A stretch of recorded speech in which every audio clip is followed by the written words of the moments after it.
Zero to seven figures. .com 0 to 7 figures. .com 0 0 to 0 to 7 figures. .com. All right, we're recording. We're recording. We're on, baby. Hey, Brian Post here, And Mr. Abe Ruiz. and welcome back to another episode of 07figures.com podcast. And we are excited for another episode today. What's that, Matthew McConaughey? All right. I legitimately thought he was talking to Matthew in the room, and then he finished it up. I was like, "Who you got in there?" Yeah. So as we spoke about last episode, we are going to talk today about knowing your numbers and setting goals. One thing I do want to mention, we are actually doing this a little later in the day than we normally do. So our minds may not be as sharp and as fresh as they normally are, but we still got some strong stuff kicking up there. Yeah, that's right. Plus, we do it later in the day. That means I just been out on the beach longer, so I've had a few. You look so tan. Right. It's happy hour time, baby. That's a happy hour. Okay, so speaking to knowing your numbers, it's a great subject because today is a good example. I had several roofs that I picked up today, and several people that wanted quotes because there were cash deals because they were flip homes. So it's not an insurance process where the insurance tells me how much they're going to pay me and then I supplement. That didn't happen. So they said, "How much is the roof?" I know my numbers. Yeah. I can tell you every item that goes on a roof. I can tell you the number. I can tell you the margin on it that I charge. I know it. Those are the things that are important. So every time I put the number, I can put it. You can call me, and within 15 minutes, I'll have the numbers to you because that's how well I know the numbers. I know exactly what my taxes are going to be on the back end. Everything. I include the overhead profit from the beginning of the year all the way to the end of the year. I know exactly what each item is going to cost me. Now, in regards to most businesses, Brian, let's talk about yours. Knowing your numbers, what is the main focus when it comes to numbers in your organization? What are you looking at? Well, so first of all, when I first started off in business, I did not know my numbers. I didn't even know what knowing my numbers meant. Sure. And, and it has historically up until about really the last 3 years, and this is like out of 20 years of running businesses, have I come to understand the maximum importance of knowing my numbers. And so for me, it's not just a matter of income and expense. It is also cost per acquisition. Right. So how much does it cost me to acquire a customer? What's the lifetime value of the customer? Because a lot of that's kind of internet marketing, more internet marketing terms, but it's also important from a bricks and mortar standpoint. How much does it cost you to get a customer? And so people don't think about that because that's figured in to the expense, which goes against your profit. And so, basic levels, of course, we all want to know what our gross is, what our net is, and what the breakdown of expenses are. And like you said, what your taxes are. Because right. A lot of times it's easy to get focused on payroll and some bills, and then all of a sudden realize that you've also got a $20,000 a month tax bill that for payroll taxes. Like, where's all my money all of a sudden? Right. Exactly. The payroll taxes. Yeah, and you're right. And one of the other things you have to consider is cost projections. Year to year, how do you figure out your cost projections? Mm-hmm. I mean, how far back in your history do you have to look in order to say, okay, this is my growth every year? Did I plateau? Am I continue to grow? If I am continuing to grow, if I'm growing 7% a year, what is my projected cost going to be this year? And so what I like to do is stay pretty tight on that, and usually my guy will pull the last 6 months because that's probably the most current to what we're doing now. Correct. And then that way, when we project forward, and again, I'm not that big on projections. It's kind of pie in the sky stuff. Yeah, it's blue sky. We set goals, right?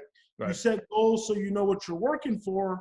And, there's some pretty cool things when you get into, when you know someone who can, like, I've got a guy in Canada who's an Excel genius, and he can put all my numbers in the Excel, and he can say, if you'll add this many clients up till this point, and then if you'll hold off, and then when you hit this month, if you'll start adding again, then you'll maximize your profits. I'm like, how do you see that stuff?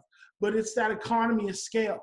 So you start, when you put so much into expenses to get to a certain profit metric, and then eventually those expenses catch up to the profit, which either puts you over the edge or helps you accelerate. Right. So when you've got that foundation under you, if you have to hire 10 people initially, it's going to take you a while to have enough revenue to pay for that 10.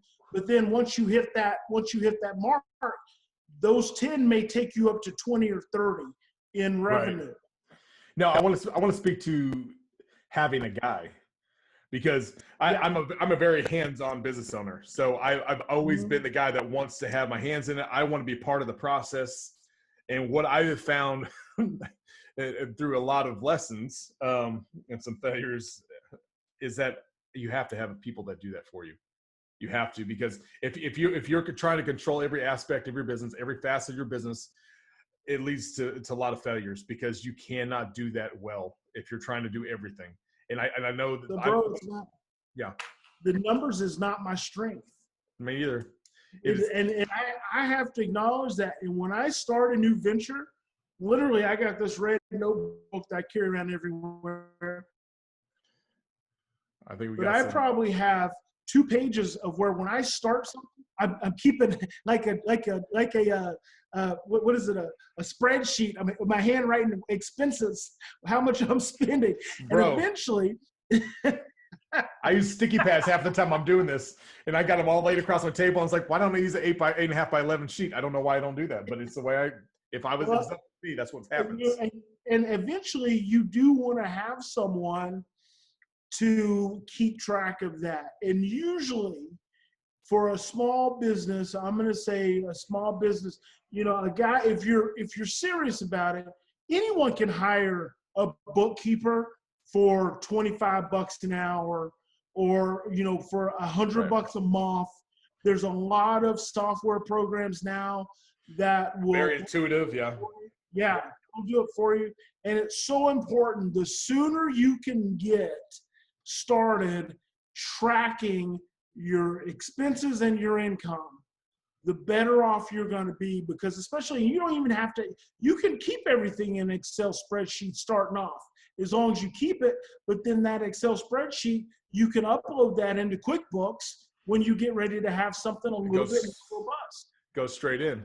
Yeah. And that's a big difference. If you ever need money, that you've got your chart of accounts, you've got your profit and loss sheets, and those profit and loss sheets are important to look at. Usually I review mine about once a month. My CFO and I, we sit down and we'll go over our profits and loss for the current month, and then we'll compare that to the last 2 months to kind of see where we're headed. I mean, kind of talking in the same subject, but talking about accounting, my AR, we'll talk about AR. That is one thing that I had. Yeah, sorry. To define it there, but accounts receivable, that was the one area where I struggled. I struggled with it. I would send out, this is your bill, this is what you owe. And then the follow-up was what I struggled with when I first started my business. And what you have to realize is that without the money, you don't have a business. You need to collect your money. And it's worth, right now I hired an attorney friend of mine that sends out all my documentation for me. And he does that because then they're getting something saying, hey, if you don't pay, this is how much time you have to pay. I'm not very hard when it comes to that thing. I'm a very generous person, but at the same time, I have to protect my asset, which is my business. That's what pays the bills. Absolutely. Because that's a part of those receivables become a part of your cash flow. But listen to this. I had a business. We were on track just 2.5 years ago. we were on track to do probably over 2 million that year. And in about 30 days, that whole damn thing collapsed right out from under me because the receivables that we thought were coming in did not show up. Yeah. So there's a whole, and that was in the medical industry. So every industry has different little nuances to their receivables. So you need to understand the ins and the outs. And I remember back in 2017, I'd grown a medical clinic to we were doing 1.7 million a year, and we got acquired by a local company, and it was 3 people. And I remember the first time we sat down and had dinner with them, they were doing real good. Yep. They were expanding. And one of them said, well, we've got $7 million in receivables. And I didn't say anything, but in my head, I said, there's no way they're going to collect that. They're going to be lucky if they get third. Pennies on the dollar they're going to get from some collection agency. Pennies on the dollar. And you know what? Later, after they acquired us, they ended up going bankrupt because those receivables did not come in. And so luckily we knew what we needed to do to start back up, and we did. But I mean, just the last lab business I had a couple years ago, we're looking at $2 million coming in on the year, and literally in 30 days, when those receivables didn't come in, my cash flow dried up, and I couldn't borrow any more freaking money. Yeah. I couldn't borrow anymore, and we just had to shut the doors. So it's the lifeblood of a business. And it's such a simple process too. Is the ironic part? You have 1 or 2 people in your infrastructure that takes care of the money, that takes care of collecting, or one person can get it done. It really can. It doesn't take a lot. One person's good for up to about $1 million. So you can have one person gets up to can handle and stay on top of about $1 million in revenue. But beyond that, you're going to probably need 1.5, maybe 2. I did. It was my second year in business, and I did right around $4.7 million in business. Mm-hmm. I was completely overwhelmed to the point I almost imploded. I was right on the edge of like, dude, I was flipping out a little bit because I didn't know what to do with it. And then trying to collect, processing all the paperwork for the insurance company, getting everything back to the customer, making sure the jobs are on time. It was a lot. And you have to know when to pull the trigger on hiring somebody and when's a good time to start paying. That was in year 2. Yeah, year two. And that's what that is the difference between, and I'm not going to speak to any of my other roofing companies in the area, but I was always been very assertive. And that whole thing we talked about, action, ACTION, baby, is when it's time to go, it's time to go. There's, I pack a lunch and I'm gone. That's it. It's like you can't sit there and wait for it to come to you. You got to go get it. And I did it, and it was overwhelming. And I figured it out. I hired an office person in January when I had no business coming in, but I did it to get my years straightened out, try to create a system for them. Yeah. And so, and honestly, you may have to go through several people trying to find that person. I'm not going to lie to you. It took me a lot of experimenting with people, thinking this is the right personality, this is the right vibe. And sometimes it don't jive, but you got to keep pushing. You'll find the person eventually. That brings up a good point. One of the books I wish I had read early in my business career. I mean, I started my first business and didn't even know how to spell business. So, I mean, I was as green can get. Yeah. One of the best books I wish I had read at the beginning of my business career is The E-Myth by Michael Gerber. And it is the power of putting systems in your business. And the whole concept is based on when you're small, when you're a one-man show and you're getting it started, start creating your systems. And then when it's time to start hiring people, you hire and you train them in your systems. Right. And that has really, it's carried me a long ways. I still haven't gotten as close to the level of perfection that Gerber, testifies about. Speaks to, yeah. Mm-hmm. But it's so important. Well, see, and I've gotten to that place, and the other thing you have to keep in mind too is when you get to a certain level and you start having a certain level of gross income, you have to also adjust, and you have to adjust those things. And that's one thing that I was having a hard time doing because I'm being honest, in my mind when it comes to business is very simplistic, It's very, very simple in its approach, because my dad, one thing he taught me when I was a kid was keep it simple, stupid. And there's some truth to that. You want to overcomplicate something, go ahead. The money doesn't change most of the time. It's just you putting more effort into the same money. But that's not always true. But that's, for me, that's what I found, at least in my travels. So the next topic we want to talk about is setting goals. That works directly with knowing your numbers, because setting your goals has a lot to do with the numbers. Now, for me, there's a lot of goals that I place on myself personally in order for my business to operate properly. And so that's one of the things I do. I go look at myself, I analyze myself first, and then I analyze the business, and then I marry the two and say, okay, these are the things that need to change in order for me to get where I want to go. Brian talked last podcast, or was it with the ladies on Keller Williams, about doubling your numbers every year. It's a very simple concept. Simple, stupid. Very simple. If you did $60,000 this year, plan to do 120 next year. Yeah. Do something that's obtainable. Yeah. So basic. Yeah. And I think it's important. So I think goals are important too. Number one, personally, obviously, having personal goals, writing those personal goals down. And the reason you write those goals down is you want to program your conscious mind to attract the opportunities into your life to be able to achieve that goal. That's the whole point of writing goals down. It's one thing to express them.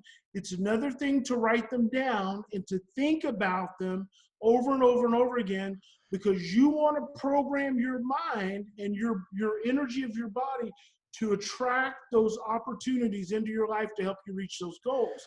Yeah. So your personal goals, your business goals, whatever they may be, I see goals as a guidepost. Right. Absolutely. Guidepost to where I want to be, where I think I want to be. And then from that guidepost, I can look for opportunities. I can think about, I can't tell you how many times I've said to myself, what's it going to take? And for me, it's programming thoughts. What's it going to take for me to get to this level? So just even right now, I'm still at, what is that business? What is that thing that I need to do to put me at that $50 million net worth mark? That's like my big personal goal. That's not my goal for my current businesses, because I don't feel like that they can reach that number. So I know that I've got to start programming myself now to start attracting into my life the thing that's going to get me to that number. Right. And that's very true. And speaking about that is when it comes to setting goals, big part of me, like I've talked about this several times, is I'm a grassroots marketer. And so originally when I started the business, I said, these are the things I need to accomplish. These are the goals. These are the people that I need to connect with. People in my world are goals. So the amount of allies I have that are sending me business, that's how I set my goals. And today, I was telling Brian today before we started talking on the podcast, I picked up 7 houses from people that I had been planting seeds with for the last 2.5 years. It took 2.5 years for that to come back, but I never stopped talking to them. I never stopped showing up. I never stopped taking them to lunch. And sometimes there's a heavy investment, but it was well worth it. The goal that I wanted to obtain, it happened. It came to fruition, where I'm talking to some of my friends that are also in roofing that are struggling right now. There's the business isn't there. Even with the hail, they're traditionally going to knock doors, and they can't do that right now. And I have set myself up in a position where I don't rely on door knocking. I don't do it. It is 100% referral business for me. And so that was the goal that I set for myself, and it is playing out right now. Yeah, that's fantastic. Yeah. And it's like I mentioned Jay Abraham a couple episodes back. I remember probably 20 years ago, I picked up his audio program from Nightingale Conant on 77 referral methods. And he talks about 77 different referral vehicles.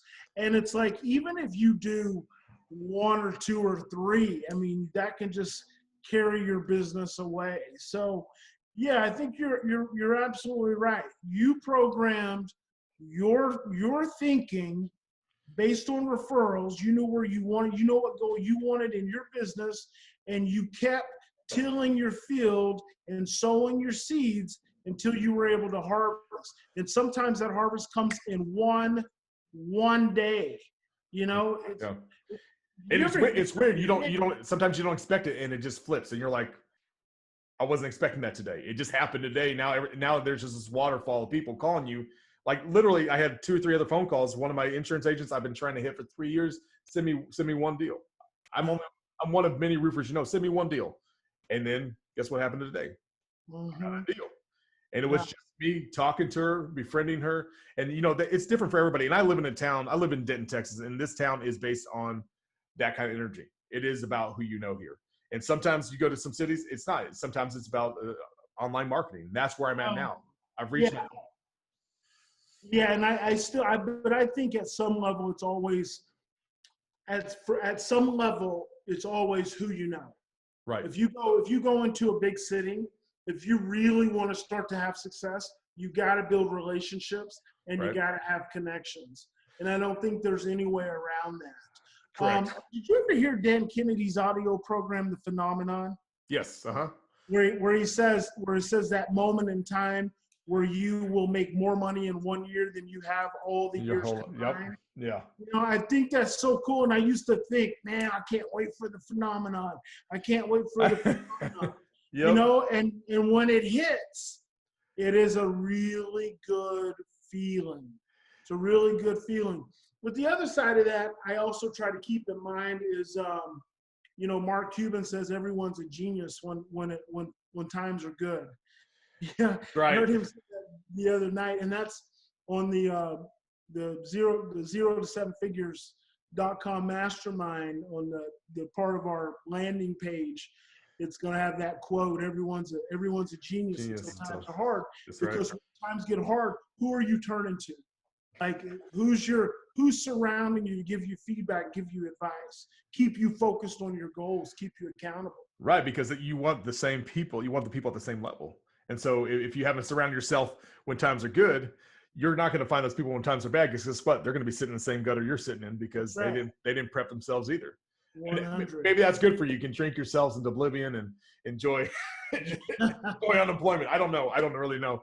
I just know that that's one thing that I've concentrated on. Even when I was younger, I was 28 when I started as a commercial lender. So my background's in finance. And when I did that, I had braces on. I mean, I looked young. I look like I have a baby face. When I shave it, I look very young. But then I looked really young. And so it was very hard for me to go after blue blood money, older money. So I had to go after young money. Problem with young money is that it was unstable. And so the blue bloods, their money was stable, but they didn't want to deal with the kid with braces on. They didn't think I knew what I was talking about. And so there was a lot of work in that for me, trying to get past the nuance of like my age. But I did it. I was able to do it. It took a lot of work though.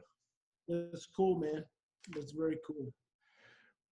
But so today you had to travel between 2 states. Yeah. And I want to kick back for a second just because I hadn't got to talk to him. What was it like? Was it dead streets or was there actually traffic out there? Is it going to shut down? It was pretty wide open until I got down here. Until I got into Fort Worth.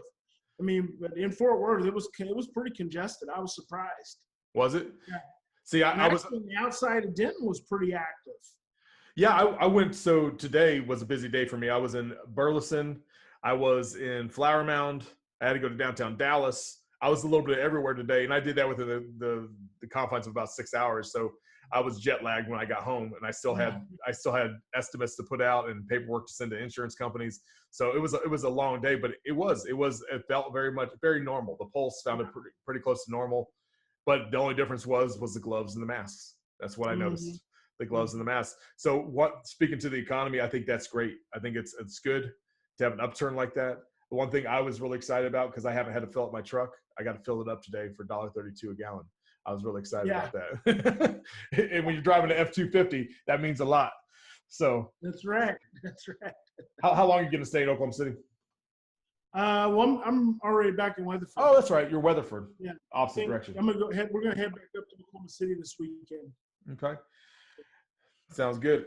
Guys, thank you again for joining us at 0 to 7 figures.com podcast. And we'd love to see you guys again. Once again, smash that like button and please leave your comments, your questions, and your suggestions. We're here. We want to talk about what you want to hear about. So hit us up. Brian's That's nice. Brian's nice seeing you. We'll see you in person as soon as they lift this social distancing. All right, man. All right, be good. 0 to 7 figures. 0 to 7 figures. 0